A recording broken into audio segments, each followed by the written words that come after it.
Pager blast का concept ऐसा है कि जिस तरह से इजराइल ने हर एक कंट्री को सोचने पर मजबूर कर दिया है कि आप जो टेक्नोलॉजी को यूज करना चाहते हो और आप जो टेक्नोलॉजी को छोड़ चुके हैं, हम उसी टेक्नोलॉजी को फिर से यूज करेंगे और लोगों को सोचने पर मजबूर कर देंगे। वर्ल्ड के जितने भी कंट्री हैं सारे टेंशन में आ गए। इजराइल ने जिस तरह से पेजर का गेम खेला, वैसे पेजर का कॉन्सेप्ट जो था वो था हिजबुल्ला का, वही लेबनान वाले हिजबुल्ला साहब का, क्योंकि हिजबुल्ला को पता था कि हमारे बहुत सारे जितने भी बड़े बड़े ऑफिसर्स हैं उनकी हत्या हो जा रही है, मृत्यु हो जा रही है। और मृत्यु इसलिए हो रही है क्योंकि उनकी जो लोकेशन है वो इजराइल जो है ट्रेस कर रहा था। इजराइल के जो पावरफुल जो है यूनिट 8200, और फिर पावरफुल एक और चीज़ है वो है मोसाद, और मोसाद जिसको टारगेट बना ले उस टारगेट को हिट करके ही रहता है। वैसे ही कॉन्सेप्ट जो थी वो हिजबुल्ला के दिमाग में चल रहा था कि लोकेशन को ट्रेस कर करके इजराइल मार रहा है हमारे बड़े बड़े अधिकारियों को, बड़े बड़े लोगों को, तो क्यों ना हम लोकेशन वाली जो कॉन्सेप्ट होती है मोबाइल में जो हम यूज करते हैं, हम मोबाइल को ही ना यूज करें। और इसलिए उसने बड़े बड़े अपने लोगों को बता दिया कि भाई आप मोबाइल से दूर रहो, मोबाइल यूज नहीं करो। और फिर इसलिए उन्होंने पेजर जैसे डिवाइस को बनाने के लिए बोला ताइवान को। ताइवान हंगरी के कंपनी पोलो को बोलता है कि भाई आप इसको बनाइए, और ये ऑर्डर जैसे ही जाता है वो सेम वैसा ही डिवाइस था जैसा वॉकी टॉकी होता है, या फिर रेडियो में जब हम यूज करते थे तो उसमें कोई भी लोकेशन ट्रेस करने का सुविधा नहीं था। किसी भी तरह का आप लोकेशन ट्रेस नहीं कर सकते हो, आप उसको जैसे चाहो वैसे यूज करो। आप जैसे नॉर्मल मैसेज आ सकते हो वो भी सारी चीज़ें आप देख सकते हो जैसे वॉकी टॉकी होती है। इसी कॉन्सेप्ट पर हिजबुल्ला ने आदेश दिया और सारे काम हो रहे थे। 3000 पेजर तैयार हो गए थे। लेकिन क्या पता था हिजबुल्ला को और लेबनान के लोगों को कि हमारे ही जगह पर इजराइल के ही व्यक्ति इसमें शामिल है। जब ऐसी इन्फॉर्मेशन जाती है तब वो पेजर बन के रेडी हो जाता है और आने वाला था कहाँ, लेबनान। लेकिन बीच रास्ते में इसको मोसाद और 8200 यूनिट जो है उसको किसी तरह से रोक देती है कुछ दिनों के लिए, और फिर उसमें एक छोटा सा चिप लगा दी जाती है। कहाँ पर? बैटरी के पीछे जो डिवाइस होती है उसके पीछे जो बैटरी लगती है उसके जस्ट पीछे वाले जगह पर ये सॉफ्टवेयर लगा दी जाती है जो कमांड बेस्ड होती है, और उसमें न्यू टेक्नोलॉजी यूज की जाती है कि एक कमांड पर स्वाहा, क्योंकि पीछे अगर बैटरी वो जब चलेगी तो बैटरी के हीट से जो भी हो, और फिर उस सॉफ्टवेयर को कनेक्टिविटी मिल रही थी। इस तरह का डिवाइस का कॉन्सेप्ट था, और इसी कॉन्सेप्ट को 5 महीने पहले से ये चली आ रही थी।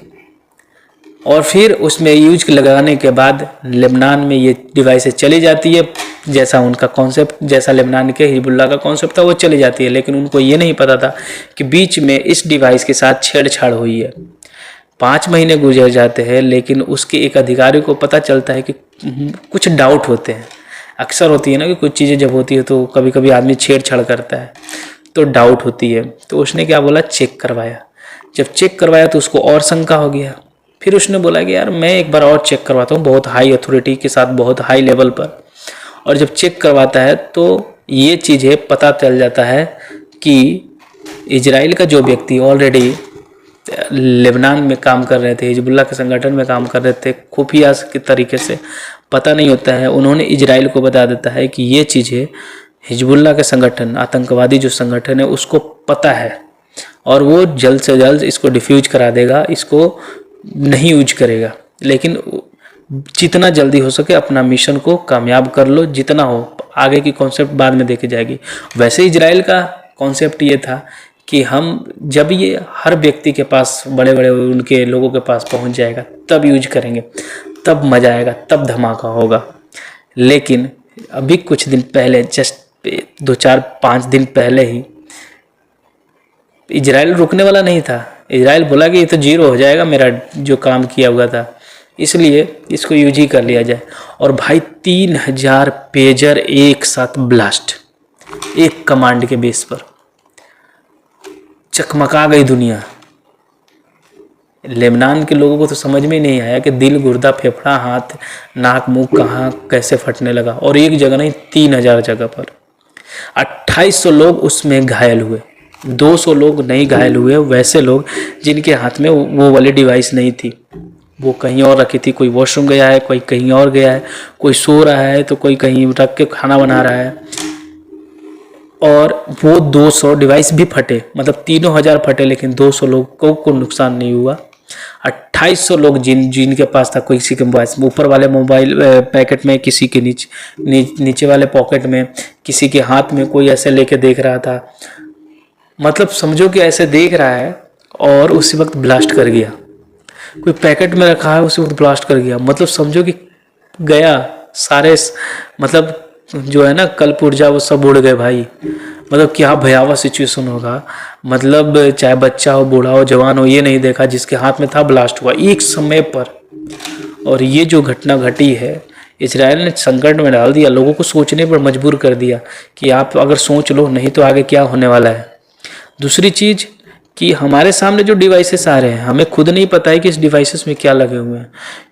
तो कंट्री इस पर सोच रही है कि भाई इस तरह के कॉन्सेप्ट अगर एक देश दूसरी कंट्री से सामान लेता है, डिवाइसेस खासकर इलेक्ट्रॉनिक सामान है या फिर कोई सामान है, और इस तरह की यूज अगर टेक्नोलॉजी, इस तरह के सॉफ्टवेयर या चीज़ें यूज हुई है, तो मान लो उसमें डाला हुआ है टाइम कि कोई 2 महीने, 4 महीने, कोई 2 साल, 3 साल के बाद ये ब्लास्ट कर जाएगा, तो भाई कितना भयावह सिचुएशन होगा।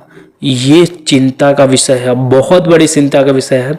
इसमें किसी भी तरह का कोई भी रवैया नहीं अपनानी चाहिए गवर्नमेंट को सख्त चेक कराना चाहिए, कुछ ऐसी चीज़ें रखनी चाहिए, पॉलिसी क्रिएट करनी चाहिए कि अगर इस तरह का होगा तो जिम्मेवार कौन होगा और क्या कंपनियों का किस तरह के, मतलब आम आदमी को क्या चाहिए भाई। आम आदमी को तो पता ही नहीं है, उसको तो लगता है कि मेरी रिक्वायरमेंट की चीज़ें मैंने लेके आ गया। जैसे ये मेरा माइक है, इस माइक को मैंने लिया कि मेरी आवाज़ को ये बस ये इनपुट के तौर पे ले, और मेरे जो कैमरा मोबाइल है जो भी है इसमें अच्छे साउंड बस कैप्चर करे।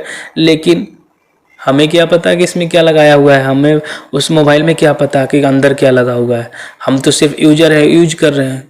लेकिन उसका दुष्परिणाम जिस तरह से इजराइल ने दिखाया, लोगों को आंखों को जो पट्टी बंधे थे, दिमाग जो खुल नहीं रहा था, उन्होंने साफ करके दिखा दिया कि भाई तुम जिस चीज़ को यूज नहीं करना चाहते हो, जिस कॉन्सेप्ट को तुम पुराना मानते हो, उसी कॉन्सेप्ट को हमने तुम्हारे सामने यूज करके दिखा दिया। तो ये बहुत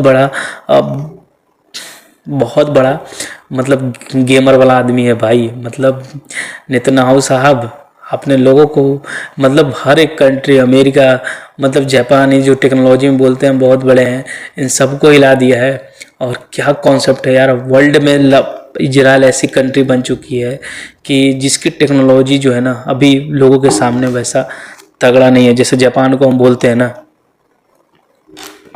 भाई। मतलब सोच भी नहीं सकते हैं कि किस लेवल पर इजराइल जा चुका है, क्या टेक्नोलॉजी और क्या चीज़ें हैं। वहाँ के लोग पावरफुल है, हर एक बंदा सिपाही है भाई।